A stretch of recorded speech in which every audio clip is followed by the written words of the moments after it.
In this next video, tax cuts, felony charges, and student radicals getting bounced. Trump's back in power and the left, they're losing their grip. Before we jump in, go ahead, hit that like, share this out if it speaks to you, and turn on those notifications so you don't miss what's coming next. Let's get into it. Hurry up.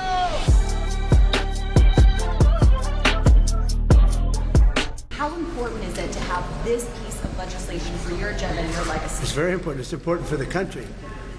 It's not important for me. It's important for the country. This is the greatest bill that will ever, I think it's the most important bill this country just about has ever done in terms of size and scope. That's why we call it the great, big, beautiful deal. I mean, it really is. The bill is, I think it's going to be one of the most important. It's the biggest tax reduction in history. Biggest regulation reduction in history. Incredible for Medicaid, for Medicare. The only thing, we're going to leave it exactly as it was, other than for obviously waste, fraud, and abuse. We're strengthening it. We're going to make these things even stronger. The Democrats are going to destroy Medicare, Medicaid, and Social Security.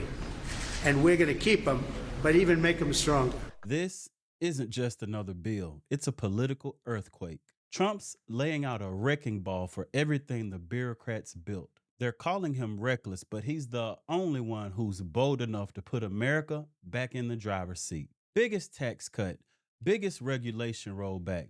No more treating Medicare like a slush fund. And Democrats, they're panicking because their gravy train just hit a brick wall. And if you think the public's buying the media spin on deficits, you can think again. Cut taxes, even if the deficit increases. Look at this. 60% overall say, cut those taxes, baby. What about Republicans? You know, they're the ones who are supposedly so concerned over the deficit. But even there, 74% say cut taxes, even if the deficit increases. Both overall and Republicans, they don't care. They don't care. In fact, the only ones who do seem to care are, in fact, Democrats. 55% of Democrats are opposed to cutting taxes if the deficit increases. But when it comes to Republicans, we're talking 3/4. The overall public, 3/5. They don't care. They say cut those taxes, even if the deficit increases. Okay, cut taxes even if the deficit increases. Now, you know, it's that 60% we spoke about. But back in 1996, the real last time where there really was a movement to bring that deficit down, bring that debt down, it was just 23% who said cut taxes even if the deficit increases. So we've nearly seen a tripling, far more than doubling of the percentage of Americans who say that we should cut those taxes even if the deficit increases. And that's where we're standing right now, basically, amongst the American public, and why I think that this movement to basically try and, you know, close down Trump's big, beautiful bill by making the argument that the deficit would increase, why will basically probably go nowhere at the end of the day, because the bottom line is voters overall and Republican voters especially say we want to cut those taxes even if the deficit increases, which is far, far different from where we were back in 1996 when, of course, Bill Clinton was president and we had a Republican House and a Republican Senate really trying to bring that deficit down. This is a political spin they surely didn't see coming. Americans used to worry about the deficit. Now they're worried about paying their bills. They're saying cut the taxes and we'll deal with the swamp later. And the conservative side, they're leading the charge with no apologies. The old playbook of fear and deficit boom, that thing's dead. Voters want relief and they want it now. But while Trump's cutting taxes, Democrats are out here throwing elbows, literally. Democratic Congresswoman. Oh, give me a break. Did you see her? She was out of control. Did you address know, those days are over. Did The you days tell her of to do woke. that? The days of woke. No, I didn't. The days of woke are over. That woman, I have no idea who she is. That woman was out of control. She was shoving federal agents. She was out of control. The days of that crap are over in this country. We're going to have law and order. Democratic Congresswoman LaMonica McIver is expected to be in court. She's there in the red shirt as investigators say she was shoving and throwing elbows at federal agents. According to court documents, Martha, she grabbed an agent and tried to restrain him, and then she pushed another agent, striking him with her forearm. She's looking at several felony charges, including assault, impeding, and interfering with law enforcement, and could face time behind bars, we're told. That's the party that claimed they were about justice and peace. You attacked federal agents and now you want sympathy? Nah. What you don't get to do is wear a suit by day and act like Antifa by night. This isn't oversight. This is out of control. The only thing she's overseeing is her own downfall. And instead of showing an ounce of accountability, this girl doubled down. The charge is specifically for assaulting, impeding, or interfering with law enforcement. What is your reaction to this charge? First of all, thank you so much, Kate, for having me, or allowing me to come on for a few seconds today. I think the charges are absurd. You know, it's ridiculous. I was there to do my job along with my other colleagues. We have done this before. This is our obligation to do. It's in our job description to have oversight over a facility, and the entire situation was escalated by ICE. They caused the confrontation. Homeland came and, you know, caused this chaos that we see. It was a very tense situation, but it could have been, you know, easily not happened. They had every opportunity to not allow this to happen. It was very unnecessary, and it just, once again, we were there to do our jobs. And, you know, if I'm going to be charged with a crime for doing my job, it just speaks to, you know, where we're headed in this country and what we're dealing with as leaders and as Congress members, you know, here in this country. We will not take this. We will fight back. Fight back. Fight back. And as I close out, because I know we've been out here for a long time, yes, and goddamn it, shut down the Senate. We are at war. Having time and space to think about what happened on that day and reflect on it, would you have done anything differently? No, I would not have. Once again, we showed up there to do a job, Kate. We were there for an oversight visit. We have done this before. You know, me, Congresswoman Bonnie Watson-Coleman, and Congressman Bob Menendez was just at a facility just a couple of weeks ago, not too far from this location, where we had an oversight visit, and we were a little bit delayed, but not, you know, confronted or was in the middle of a chaos to do so. Typically, we would be able to give them notice when we visit a facility, and the law says you don't have to give them notice, but they're not worthy of much of a heads up because of the amount of lies that they've told the American people and the amount of lies that they've been called out on by judges across the country. And so we have to do our oversight duties, and she was in the right to go and do that. And I promise you, there's going to be more unnoticed visits by my colleagues where they show up and they better be let in. You're not the victim here. You're the problem. She's not backing down. She's digging in like it's some civil rights reenactment. Since when can you shove law enforcement and then scream about injustice? This isn't doing your job. It's doing damage. And if you don't hold her accountable, say goodbye to law and order. She gone. Meanwhile, Trump's not losing patience. He's torching lies in real time. You told him you were losing patience. Are you losing patience? No, I didn't tell him. Who told you I said I'm losing patience? That's what we heard inside the room. You said it's a lie. Wait a minute. Who's told you that? What we heard from people inside the room. Oh, really? It's totally true. I never used the term. I didn't say losing. I didn't even talk about it. In fact, it's the opposite. I think we're going to get it done. I'm not losing patience. We're ahead of schedule.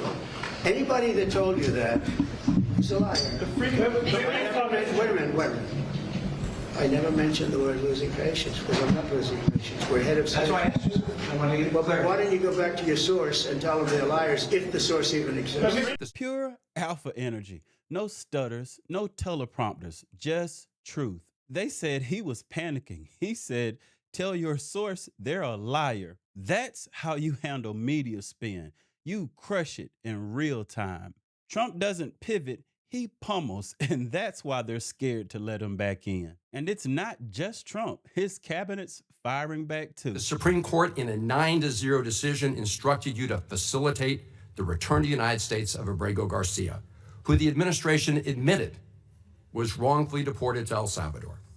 Your response? You've openly flouted judicial orders.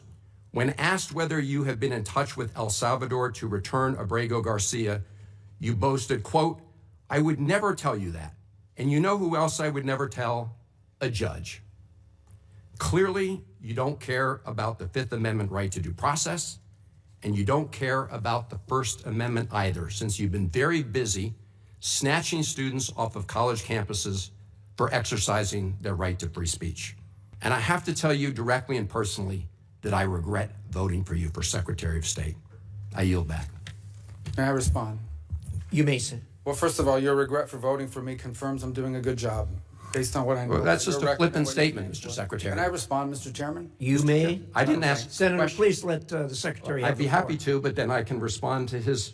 Your time's up, Senator, and willfully used, I might add. Well- Your remarks do not represent the view of this committee. Well, Mr. Secretary, please. Well, I'd like to. I can't respond to everything he said because much of these are untrue, but I'll go through a few. First of all, I'm actually very proud of the work we've done with USAID. For example, I don't regret cutting $10 million for male circumcisions in Mozambique. I don't know how that makes us stronger and more prosperous as a nation. Days to come, Mr. you're Chairman, gonna see who you went to look, defend. I'm sorry, please, Mr. Chairman. Secretary No. Rubio has the floor. Mr. Chairman, he can't make unsubstantiated Senator, comments like that. Secretary Rubio has the floor. You had Secretary your time. Rubio should take that testimony to the federal court in the Senator- United States because Well, he hasn't done it under oath. Here's another point, okay? There is a division in our government between the federal branch and the judicial branch. No judge and the judicial branch cannot tell me or the president how to conduct foreign policy. No judge can tell me how I have to outreach to a foreign partner or what I need to say to them. And if I do reach that foreign partner and talk to them, I have under no obligation to share that with the judiciary branch. Just like a judge cannot order me to negotiate with a foreign minister of Russia, they cannot order me to negotiate with a foreign minister or the president of El Salvador. And if I did negotiate with them, which we have responded to them, and we've told them, we've had communications with the president of El Salvador, I am under no obligation, under our division of powers in this country, and to share with the judicial branch how I conducted diplomacy of the United States. It would actually be counterproductive. I surely didn't think I heard the phrase male circumcision in Mozambique this week, but here we are. You know what I love? This dude owns it. He's saying, yeah, I cut it, and I'll cut more. Deal with it. Meanwhile, these clowns in Congress are funding DEI yoga retreats in Guam. He's protecting American interests, and that's exactly why they hate him. And if you thought college campus chaos was just student drama, think again. About the student visas, let me say this. I don't deport anybody, and I don't snatch anybody. The State Department does not have officers in the street snatching everybody. What I do is revoke visas, and it's very simple. A visa is not a right. It is a privilege. People apply for student visas to come into the United States and study. And if you tell me that you're coming to the United States to lead campus crusades, to take over libraries and try to burn down buildings and acts of violence, we're not going to give you a visa. Is that what Ms. Ostorp did? We're not going to give you a visa. Is that what she and did? you do Come that. on, Mr. Secretary. And every single You're one of just these blowing cases, the smoke factors here are now. different. Senator, the bottom line is if you're Senator, coming here to stir up trouble on our campuses, we will deny you a visa. And if you Does have the a First visa Amendment and we find apply you, to we will people revoke living it. in the United And States? we're going to do more. There are more coming. We're going to continue to revoke the visas of people who are here as guests and are disrupting our higher education facilities. People are paying money. These kids pay money to go to school, and they have to walk Writing through a an bunch of op-ed lunatics to the who are tough here on student newspapers visas. disrupting the Simple foreign as policy of the United States. This is what leadership looks like. You come to our country to light fires and trash libraries, you're gone. This place right here, this isn't your personal playground. It's our homeland. And the State Department's finally acting like it. This isn't deportation, it's common sense. And right on cue, Columbia University learns the hard way what happens when you feed the mob. So the acting president of Columbia University enduring a chorus of boos after taking the stage for a commencement address today. Here is what happened when Claire Shipman tried to begin speaking at Columbia College, the university's liberal arts school.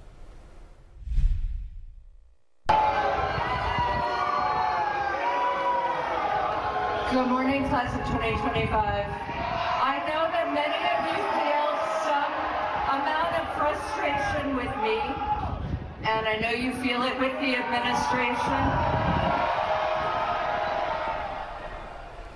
Some attendees also voicing frustrations over the arrest of Mahmoud Khalil, the student protest leader who was detained by immigration agents earlier this year.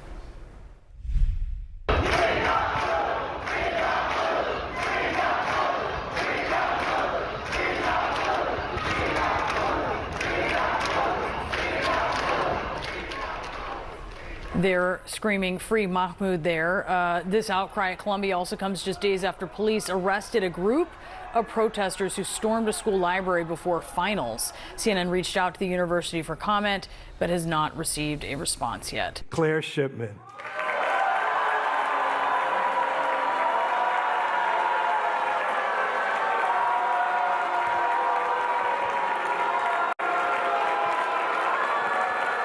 you.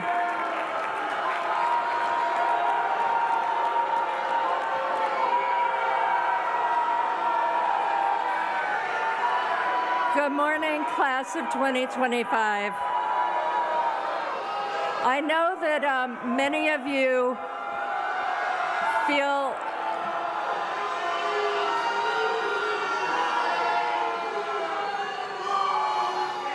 You coddled the mob and you fed the outrage, and now they're booing you off your own stage. The university's created monsters they can't control. It's not a commencement, it's a circus. You and many others sold your soul to appease activists, and now they're flipping your mic off. Good luck with that endowment fund. The bottom line is Trump's agenda is steamrolling woke America. Trump's not just talking, he's building. From tax cuts to law and order, from visa crackdowns to woke takedowns, it's all lining up. Democrats are screaming, shut it all down, while getting hit with felonies. Meanwhile, the silent majority is done being silent. The pendulum, it's swinging, and this time, it's bringing receipts. The fight's not slowing down, and neither are we. So, like this video, hit subscribe, and turn on those notifications so you stay ahead of the noise. Thank you. God bless. Listen.